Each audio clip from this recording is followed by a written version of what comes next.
How are you with Apple? Apple, what are you doing?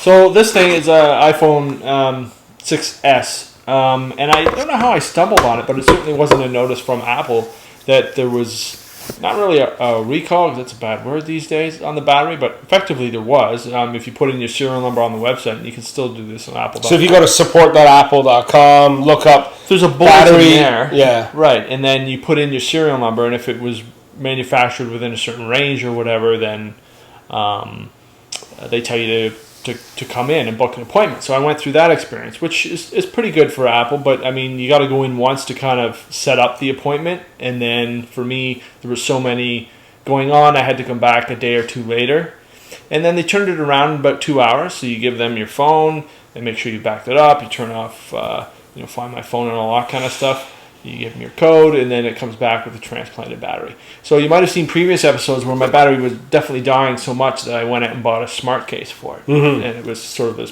pregnant-looking phone case, which I no longer have anymore.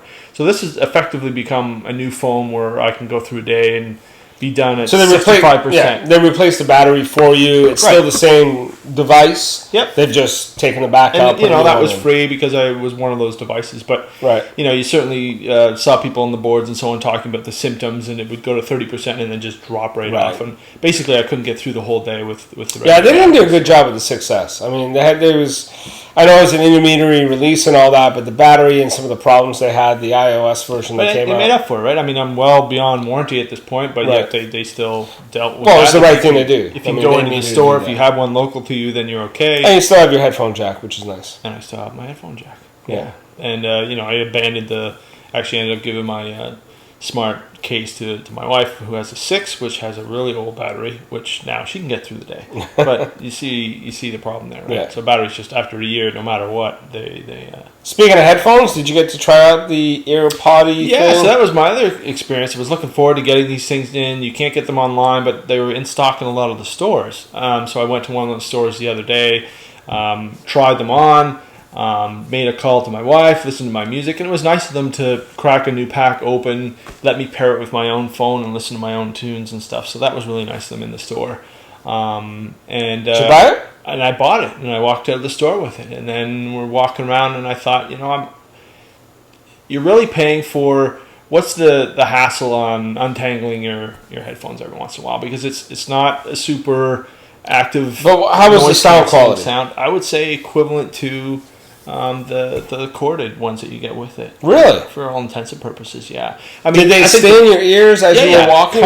Comfort-wise, I didn't have any concern. Did you go for a run? Didn't go for a run, but shook my head. But you get these kind of droopy-looking things coming out. Interesting. And you got to keep track of them, and you get about 5 hours of use out of them, and then you can put them in this case, and it'll give you feedback on the phone on how much time you get. The thing I didn't like about it, I mean, about we did an episode on the Power Beats 3. Yeah. The thing I didn't like about those is you had to have the case. You had to put them in the case and you charge them in the case. So you couldn't charge the headphones by themselves, which I guess makes sense because the case two individual items and they have to connect and stuff like that. But I mean, it felt weird. It was kind of weird. Even being in the store, there were 2 guys helping me out to pair this thing, and I thought they've hyped how easy it is to pair, and it was very subtle things about, you can't take them out of the case to pair it. You leave them in the case, then put them towards the phone, and then everything worked.